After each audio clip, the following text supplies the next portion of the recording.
Busco un lugar para vivir y descansar, donde no hace falta ni llamar. Un saludo y bienvenidos a todos aquellos que siguen este devocional Pan de Vida. El tema, el mensaje que traigo para hoy, lo he titulado La voluntad perfecta de Dios. En su principal connotación en la Biblia, voluntad es la determinación, el deseo, el consentimiento de Dios en cuanto a todo lo que existe en el universo. A veces se habla de la voluntad permisiva de Dios para referirse a las ocasiones en que Dios permite o tolera que se hagan algunas cosas a pesar de que Él no las aprueba. Vemos un ejemplo en Mateo capítulo 19, versículos 6 al 8, donde Jesús habla sobre el matrimonio y debemos saber que la palabra de Dios nunca se contradice. Y refiriéndose precisamente al matrimonio dice: así que no son ya más dos, sino una sola carne. Por tanto, lo que Dios juntó, en la traducción original dice fundió, no lo separe el hombre.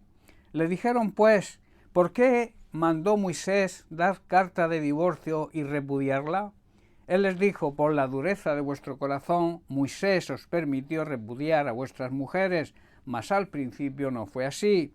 Cuando un hombre y una mujer se unen en el sagrado estado del matrimonio, dejan de ser dos al fundirse en una sola carne. Ya no son dos sino uno, y por tanto que nadie separe lo que Dios ha unido, lo que Dios ha fundido. Entonces los religiosos le preguntaron a Jesús: ¿por qué dice Moisés en la ley que un hombre podía darle a su esposa carta de divorcio y despedirla? Jesús contestó: Moisés, no Dios, permitió el divorcio solo como una concesión ante la dureza del corazón, pero la idea original de Dios no era esa, ni sigue siendo hoy tampoco.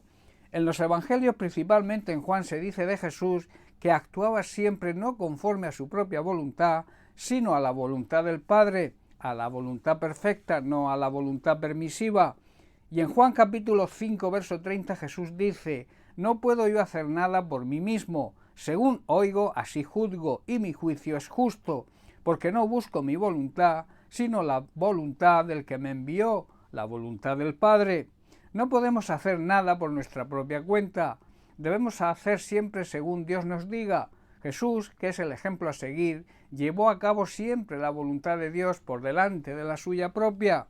Y en Juan 6, versículo 38, Jesús también dice: porque he descendido del cielo no para hacer mi voluntad, sino la voluntad de mi Padre, la voluntad de aquel que me envió.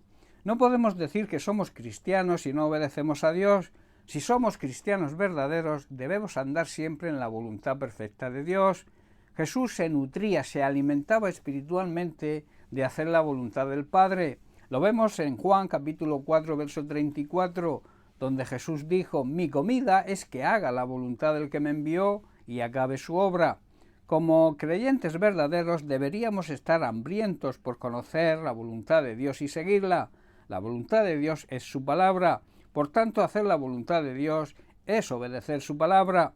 Jesús no hacía nada que no estuviera dentro de la voluntad del Padre, y en Juan capítulo 5, verso 19 les dijo: de cierto os digo, no puede el Hijo hacer nada por sí mismo, sino lo que ve hacer al Padre, porque todo lo que el Padre hace también lo hace el Hijo igualmente. Los hijos de Dios no podemos hacer nada por nuestra propia cuenta, solo tenemos que imitar a nuestro Dios y Padre Celestial. Si somos sus hijos, tenemos sus mismos genes, y seguir y andar en su voluntad. Los hijos siempre hacen lo que ven hacer a sus padres.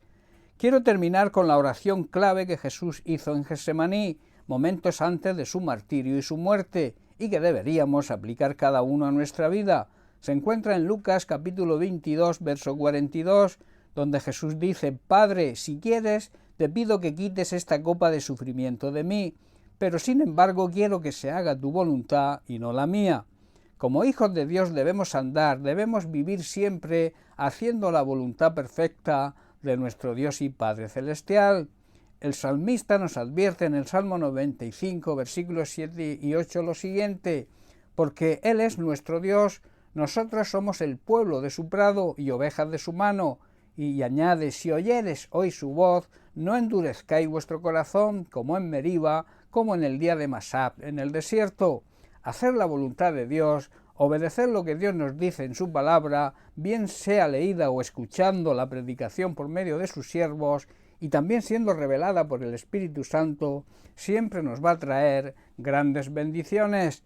Bien, pues hasta aquí el mensaje de hoy. Que Dios te bendiga. Un abrazo.